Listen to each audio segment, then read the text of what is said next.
ಮಂತ್ರಾಲಯ ಮಠಾಧೀಶರು ಪರಮ ಪೂಜ್ಯರಾದ ಮಂತ್ರಾಲಯ ಮಠಾಧೀಶರು ಇವತ್ತು ನಮ್ಮ ದ್ವೈತ ವೇದಾಂತ ಅಧ್ಯಯನ ಸಂಶೋಧನಾ ಸಂಸ್ಥೆ ಹಾಗೂ ವಿದ್ಯಾಧೀಶ ಶೋಧ ಸಂಸ್ಥೆಗೆ ದಯಮಾಡಿಸಿದ್ದು ನಮ್ಮೆಲ್ಲರ ಒಂದು ಅಹೋಭಾಗ್ಯ ಅಂತ ಈ ರೀತಿಯಾಗಿ ನಾನು ಭಾವಿಸ್ತೇನೆ. ವಿಶೇಷವಾಗಿ ಶ್ರೀಪಾದರು ಪೂರ್ವಾಶ್ರಮದಲ್ಲಿಯೂ ಕೂಡ ಅನೇಕ ಬಾರಿ ನಮ್ಮ ಸಂಸ್ಥೆಯ ಸಂಸ್ಥಾಪಕರಾದಂತಹ ಪಾಂಡುರಂಗಿಯವರ ಜೊತೆಗೆ ಒಡನಾಟವನ್ನು ಇಟ್ಟುಕೊಂಡು ಅವರ ಒಂದು ಲೈಬ್ರರಿ ಮುಂದೆ ನಮ್ಮ ಲೈಬ್ರರಿ ಸಾಸಿವೆ ಕಾಳು ಅಂತ ನಾವು ಹೇಳಬಹುದು. ಅಷ್ಟು ಪುಸ್ತಕ ಪ್ರಿಯರವರು. ಮೊದಲಿಂದಲೂ ಕೂಡ ಪುಸ್ತಕದ ಸಂಪಾದನೆ, ಹಸ್ತಪ್ರತಿಮೆಗಳ ಸಂಪಾದನೆ, ಅದರಲ್ಲಿ ತಮ್ಮನ್ನು ಪೂರ್ಣವಾಗಿ ತೊಡಗಿಸಿಕೊಂಡವರು. ಇವತ್ತು ಅವರಿಗೆ ಬಿಡುವಿಲ್ಲದ ಒಂದು ಕಾರ್ಯಕ್ರಮ. ಆದರೂ ಕೂಡ ಪುಸ್ತಕ, ಗ್ರಂಥಾಲಯ, ಪ್ರಕಾಶನ ಅಂದ್ರೆ ಸಾಕು, ತಾವು ಸಮಯವನ್ನು ಮಾಡಿಕೊಂಡು ಬರೋದಕ್ಕೆ ಇದೇ ಒಂದು ದೊಡ್ಡದಾದಂತಹ ನಿದರ್ಶನ ಅಂತ ನಾನು ಭಾವಿಸ್ತೇನೆ. ವಿಶೇಷವಾಗಿ ಸ್ವಾಮಿಗಳು ಈಗ ಚಾತುರ್ಮಾಸದ ಕಾಲ, ರಾಘವೇಂದ್ರ ಸ್ವಾಮಿಗಳ ವಿಶೇಷವಾದ ಸನ್ನಿಧಾನವನ್ನು ತಂದು ಎಲ್ಲರಿಗೂ ರಾಯರ ಆಶೀರ್ವಾದವನ್ನು ಅವರು ಈ ಮೂಲಕವಾಗಿ ಮಾಡಿಸ್ತಾ ಇದ್ದಾರೆ. ಅವರಿಗೆ ನಮ್ಮ ಸಂಸ್ಥೆಯ ಪರವಾಗಿ, ಎಲ್ಲ ವಿದ್ವಾಂಸರ ಪರವಾಗಿ ಅನಂತ ಸಾಷ್ಟಾಂಗ ಪ್ರಣಾಮಗಳನ್ನು ನಾನು ಸಮರ್ಪಣೆ ಮಾಡ್ತೇನೆ.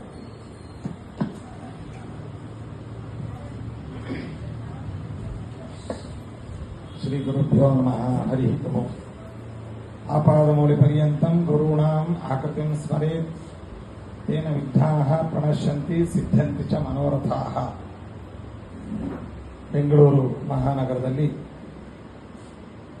ವಿಶೇಷವಾಗಿ ನಮ್ಮ ಮಾಧ್ವರ ಒಂದು ತವರೂರು ಅಂತ ಪ್ರಸಿದ್ಧವಾದಂಥದ್ದು. ಇಲ್ಲಿ ಇವತ್ತು ನಾವು ಮಾಧ್ವರ ಕಾಶಿ ಅಂತ ಇದಕ್ಕೆ ನಮಗೆ ಬೆಂಗಳೂರಿಗೆ ಹೆಸರು. ಕಾಶಿಯಲ್ಲಿ ಹೇಗೆ ವಿದ್ವಾಂಸರು, ಗ್ರಂಥ ಪ್ರಕಾಶನ, ಪಾಠ ಪ್ರವಚನಗಳು, ವಿದ್ಯಾಪೀಠಗಳಿದ್ದಾವೋ ಅದೇ ರೀತಿಯಾಗಿ ಉದ್ಯಾನ ನಗರಿಯಾದಂತಹ ಬೆಂಗಳೂರಿನಲ್ಲಿಯೂ ಅನೇಕ ವಿದ್ಯಾಪೀಠಗಳು, ಮಠಮಾನ್ಯಗಳು, ಸಂಘ ಸಂಸ್ಥೆಗಳು, ಗ್ರಂಥಾಲಯಗಳು, ಸಂಶೋಧನಾ ಪ್ರಕಾಶನ ಕಾರ್ಯಕ್ರಮಗಳು ಈ ನಗರದಲ್ಲಿ ವಿಶೇಷವಾಗಿ ನಡೆದುಕೊಂಡು ಬಂದಿದೆ. ಅದರಲ್ಲಿ ನಮ್ಮ ಉತ್ತರಾದಿ ಮಠದ ಈ ಒಂದು ಪರಿಸರ ಶ್ರೀ ಸತ್ಯಜ್ಞಾನ ತೀರ್ಥರ ಕಾಲದಲ್ಲಿ ಇದು ಮಠಕ್ಕೆ ಬಂದಂತಹದ್ದು ಬಹಳ ದೊಡ್ಡ ನಿವೇಶನ. ನಮ್ಮ ಮಾಧ್ವರಿಗೆ ಒಂದು ಹೆಮ್ಮೆಯ ಒಂದು ಸ್ಥಳ ಅಂತ ನಾವು ಹೇಳ್ಬೋದು.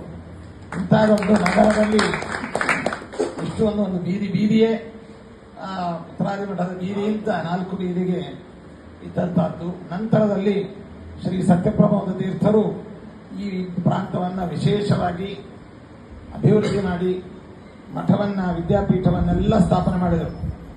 ಜಯತೀರ್ಥ ವಿದ್ಯಾಪೀಠ ಅನ್ನುವಂತಹದ್ದು ನಮ್ಮ ಸಮಾಜಕ್ಕೆ ಒಂದು ದೊಡ್ಡ ಕೊಡುಗೆಯಾಗಿ ತತ್ವಜ್ಞಾನದ ಒಂದು ರಸದೌತಣವನ್ನ ಎಲ್ಲ ಸಾಧಕರಿಗೆ ಉಣಬಡಿಸುವಂತಹ ಒಂದು ದೊಡ್ಡ ವಿದ್ಯಾಪೀಠವನ್ನ ಶ್ರೀ ಸತ್ಯಪ್ರಮೋದ ತೀರ್ಥರು 1980ರಲ್ಲಿ ಇಲ್ಲಿ ಸ್ಥಾಪನೆ ಮಾಡಿದ್ರು.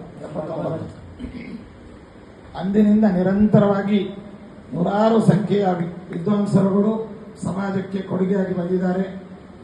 ಅನೇಕ ಗ್ರಂಥಗಳು ಮಠದ ವತಿಯಿಂದ, ಜೊತೆಯಲ್ಲಿ ಸ್ವಾಮಿಗಳು ಯುಕ್ತಿಮಲ್ಲಿಕಾದಿ ಗ್ರಂಥಗಳ ವ್ಯಾಖ್ಯಾನ, ವೈಷ್ಣವ ಸಿದ್ಧಾಂತಾರ್ಜನ ಅಂತನ್ನುವಂತಹದ್ದು, ಭಗವತೋ ನಿರ್ದೋಷತ್ವ ಲಕ್ಷಣಂ, ಸುಧಾಮಂಡನ, ಹೀಗೆ ವಿಜಯೇಂದ್ರ ವೈಭವ ಇತ್ಯಾದಿ ಅನೇಕ ಗ್ರಂಥಗಳನ್ನು ಸ್ವಾಮಿಗಳು ತಾವು ರಚನೆ ಮಾಡಿ, ಪರಕೀಯರು ನಮ್ಮ ಮತದ ಮೇಲೆ ಆಕ್ಷೇಪಣೆಗಳನ್ನು ಎತ್ತಿದಾಗ ಅದಕ್ಕೆಲ್ಲ ಸೂಕ್ತವಾದ ಉತ್ತರವನ್ನು ನೀಡುವ ಮೂಲಕ ಸಿದ್ಧಾಂತದ ಹಿರಿಮೆಯನ್ನ, ವೈಶಿಷ್ಟ್ಯವನ್ನ ಎತ್ತಿ ಹಿಡಿದಿರತಕ್ಕಂಥವರು ಶ್ರೀ ಸತ್ಯಪ್ರಮೋದ ತೀರ್ಥರು.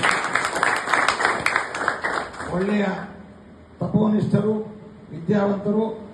ಮುಖ್ಯವಾಗಿ ಅವರ ಸ್ಮರಣ ಶಕ್ತಿ ಬಹಳ ಅದ್ಭುತವಾದದ್ದು. ಇಲ್ಲಿ ಅನೇಕರಿಗೆ ಅವರ ಪರಿಚಯ ಇರಲಿಕ್ಕಿಲ್ಲ. ನಮಗೆಲ್ಲ ಬಾಲ್ಯದಿಂದಲೂ ಅವರ ಪರಿಚಯ ಮತ್ತು ಒಡನಾಟ ತುಂಬಾ ಸಲಿಗೆ. ಅಂತಹ ಮಹಾನ್ ವ್ಯಕ್ತಿತ್ವ ಶ್ರೀ ಸತ್ಯಪ್ರಮೋದ ತೀರ್ಥರು.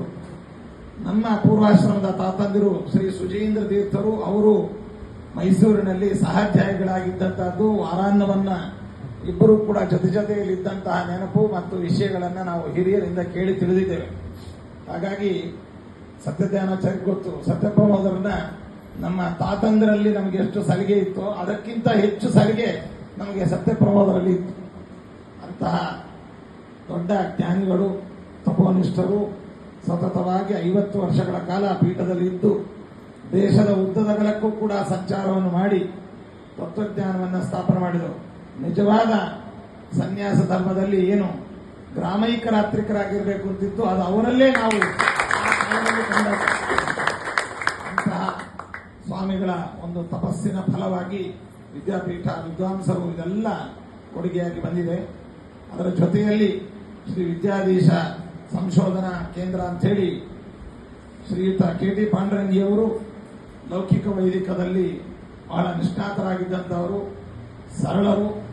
ಅವರು ಕೂಡ ಶ್ರೀ ವಿದ್ಯಾಧೀಶ ತೀರ್ಥರ ಪೂರ್ವಾಶ್ರಮದ ಮನತನದವರು.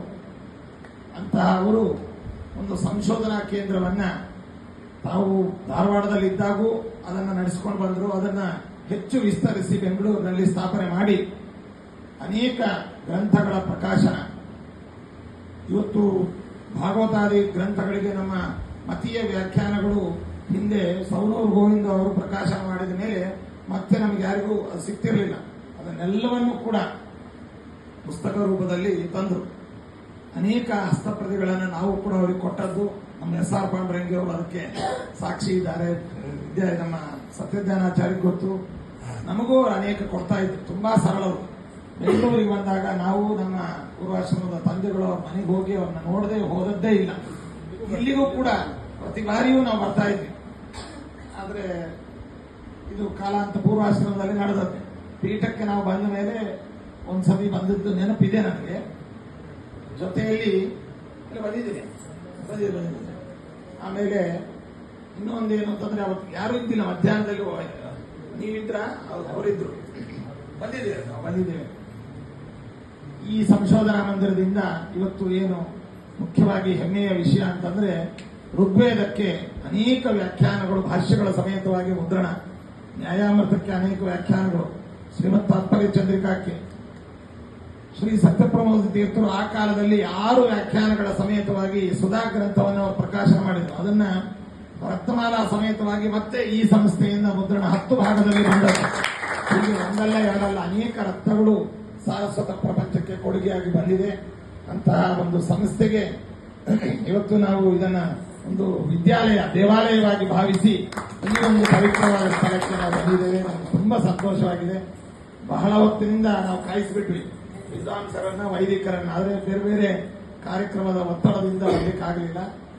ನಮ್ಮ ವಿದ್ವಾಂಸರಾದಂತಹ ಒಳ್ಳೆ ಜನಾನುರಾಗಿಗಳು, ವಾಗ್ಮಿಗಳು, ಪಾಠ ಪ್ರವಚನ ನಿರತರು, ಮತ್ತೆ ಅವರ ಪೂರ್ವಾಶ್ರಮದ ತಾತಂದಿರು, ನಮ್ಮ ಶ್ರೀ ಸತ್ಯಪ್ರಮೋದರಂತೆ ಸ್ಮರಣ ಶಕ್ತಿ ಇರುವಂತಹ ಶ್ರೀಯುತ ಆಚಾರ್ಯರು ಈಗ ಈ ಸಂಸ್ಥೆಗೆ ಅಧ್ಯಕ್ಷರಾಗಿ ಈ ಸಂಸ್ಥೆಯನ್ನು ಮುನ್ನಡೆಸಿಕೊಂಡು ಬರ್ತಾ ಇದ್ದಾರೆ. ಅದನ್ನ ಪಾಂಡುರಂಗಿ ಅವರು ಇದ್ದಾಗೆ ಅವರನ್ನ ನಾಮಿನೇಟ್ ಮಾಡಿದ್ರು. ನಮಗೆ ಚೆನ್ನಾಗಿ ನೆನಪಿದೆ. ಅವರು ಕೊನೆಯ ಕಾಲದಲ್ಲಿ ಮಾಡಿ ಈ ಸಂಸ್ಥೆಯನ್ನು, ಯಾಕಂದ್ರೆ ಒಂದು ಸಂಸ್ಥೆ ಕಟ್ಟೋದು ದೊಡ್ಡ ವಿಷಯ ಅಲ್ಲ, ಅದನ್ನು ನಡೆಸಿಕೊಂಡು ಉಳಿಸಿಕೊಂಡು ಹೋಗುವಂತ ಸಮರ್ಥ ವ್ಯಕ್ತಿಗಳ ಕೈಯಲ್ಲಿ ಈ ಸಂಸ್ಥೆ ದೊರೆತಿದೆ. ಇದು ವಿಶೇಷವಾಗಿ ಇನ್ನೂ ಬೆಳಗಲಿ. ಮತ್ತೆ ಇತ್ತೀಚೆಗೆ ತಮ್ಮೆಲ್ಲರಿಗೂ ತಿಳಿದ ಹಾಗೆ ನಮ್ಮ ಉಭಯ ಮಠಗಳ ಬಾಂಧವ್ಯ, ಒಂದು ಸ್ನೇಹಕ್ಕೆ ಸತ್ಯಜ್ಞಾನಾಚಾರ್ಯರು ಬಹಳ ಪ್ರಧಾನವಾದ ಪಾತ್ರವನ್ನು ವಹಿಸಿದ್ದಾರೆ. ಇದು ನಾವು ವೈಷ್ಣವರಲ್ಲಿ ಅನವಶ್ಯಕವಾದ ಕೆಲವು ವಿಚಾರಗಳು, ಏನು ಮನಸ್ತಾಪಗಳಿತ್ತು, ಅದೆಲ್ಲ ಈಗ ತೆರವಾಗಿದೆ. ಇನ್ನೂ ಕೆಲವು ಆಗ್ತಾ ಇದೆ. ಹಾಗೆ ಪರಸ್ಪರ ವಿದ್ವಾಂಸರು, ವಿದ್ವಾನ್ ಸರ್ವತ್ರ ಪೂಜ್ಯತೆ ಅನ್ನುವಂತಹ ಮಾತಿನ ಪರಿಪೂರ್ಣವಾದ ಅರ್ಥ ದೊರೀಬೇಕು ಅಂತಂದ್ರೆ ಇದೆಲ್ಲ ಆಗಬೇಕು ಅಂತ ಒಂದು ನಿಟ್ಟಿನಲ್ಲಿ ನಾವೆಲ್ಲರೂ ಕೂಡ ಪ್ರಯತ್ನ ಮಾಡ್ತಾ ಇದ್ದೇವೆ.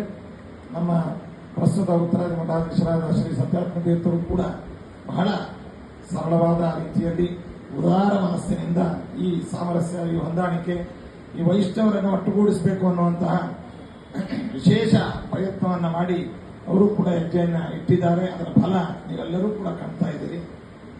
ಇಲ್ಲಿಂದ ನಮ್ಮ LS ವಾದರಾಜಾಚಾರ್ಯರು ತತ್ವಪ್ರಕಾಶಿಕ ಭಾವರತ್ನ ಕೋಶವನ್ನ PhD ಪ್ರಬಂಧ ಮಾಡಿದಾಗ ನಾವು ಹಸ್ತಪ್ರತಿ ಕೊಟ್ಟಿದ್ದೇವೆ. ವೆಂಕಟೇಶಾಚಾರ್ಯ ಮಾಡಿದಾಗ 2ನೇ ಭಾಗ, ಮುಂದಿನ ಭಾಗ, ಅದಕ್ಕೂ ನಾವು ಕೊಟ್ಟಿದ್ದೇವೆ. ಇನ್ನು ಉಪನಿಷತ್ತುಗಳನ್ನ ಮಠದಿಂದ ನಮ್ಮ ಇದು ವಿಶ್ವಮಾರ್ಗ ಪರಿಷತ್ತಿನಿಂದ ಮಾಡಿದಾಗ ಅನೇಕ ವ್ಯಾಖ್ಯಾನಗಳನ್ನು ನಾವು ಕೊಟ್ಟ ನೆನಪು ನಮಗಿದೆ.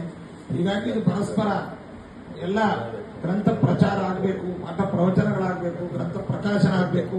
ತತ್ರಾಪಿ ಈಗಂತೂ ನಮ್ಮ ಶ್ರೀಮದ್ ಆಚಾರ್ಯರ ಅನುಯಾಯಿಗಳ ಮೇಲೆ ಏನೆಲ್ಲ ಪ್ರಹಾರ ಆಗ್ತಾ ಇದೆ, ಸಿದ್ಧಾಂತಕ್ಕೆ ಕೆಲವು ಆಕ್ಷೇಪಣೆಗಳು ಮತ್ತೆ ಲೌಕಿಕವಾದ ತೊಂದರೆಗಳು, ಇದಕ್ಕೆಲ್ಲ ನಾವು ಎದುರಿಸಬೇಕಾದ್ರೆ ಸಂಘಟಿತರಾಗಿದ್ದರೆ ಇದರಿಂದ ಸಾಧ್ಯವಾಗ್ತದೆ. ಆದ್ದರಿಂದ ಎಲ್ಲ ವಿದ್ವಾಂಸರನ್ನ ನಾವು ತುಂಬ ಹೃದಯದಿಂದ ಅಭಿನಂದಿಸಿ, ಸತ್ಯಜ್ಞಾನಾಚಾರ್ಯರ ನೇತೃತ್ವದಲ್ಲಿ ಸಂಸ್ಥೆ ಬೆಳೀಲಿ. ನಮ್ಮ ಕಡೆಯಿಂದ ಏನು ಬೇಕಾದರೂ ಕೂಡ ನಾವು ಇದಕ್ಕೆ ಎಲ್ಲ ರೀತಿಯಲ್ಲೂ ಕೂಡ ಸಹಕಾರವನ್ನು ನೀಡಲಿಕ್ಕೆ ಸಿದ್ಧರಿದ್ದೀವಿ ಅಂತ ಹೇಳ್ತಾ, ಸತ್ಯಜ್ಞಾನಾಚಾರ್ಯರ ಮಂತ್ರಾಲಯಕ್ಕೆ ರಾಯರ ಆರಾಧನೆಯನ್ನು ಆಚರಿಸಿದರು. ಅದೇ ರೀತಿಯಾಗಿ ಚಿರಂಜೀವಿಯಾದಂತಹ ಪ್ರಮೋದಾಚಾರ್ಯ ಅವರನ್ನು ಕೂಡ ಕರೆದಿದ್ದೀವಿ. ಎಲ್ಲ ವಿದ್ವಾಂಸರು ಬರಬೇಕು. ಭೀಮಸೇನಾಚಾರ್ಯರು ಬಂದು ನಾವಿಲ್ಲದೆ ಇದ್ದಾಗ ಹಾಗಾಗಿ ಹೊರಟ್ಬಿಟ್ಟಿದ್ದೀವಿ. ಇನ್ನೇನು ಹಾಗಿಲ್ಲ, ಈಗ ಯಾವ ನಿರ್ಬಂಧವೂ ಇಲ್ಲ, ಇಲ್ಲಿಯೂ ಅವಾಗೂ ಇದ್ದಿಲ್ಲ.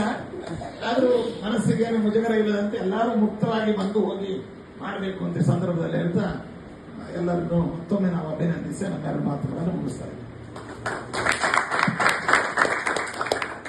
ಪರಮ ಪೂಜ್ಯ ಸ್ವಾಮಿಗಳು 10 ವ್ಯಾಖ್ಯಾನ 5 ವ್ಯಾಖ್ಯಾನ ಅಂತ ಹೇಳಿದರು. ಪರಮ ಪೂಜ್ಯ ಸ್ವಾಮಿಗಳು ತಮ್ಮ ಮಠದ ಮೂಲಕ, ವಿದ್ಯಾಪೀಠದ ಮೂಲಕ ಸುಮಾರು 28 ವ್ಯಾಖ್ಯಾನಗಳಿಂದ ಸಹಿತವಾದ ಶ್ರೀಮದ್ ನ್ಯಾಯಪೀಠ ಅದಕ್ಕೆ ಸ್ಫೂರ್ತಿ ಶಕ್ತಿ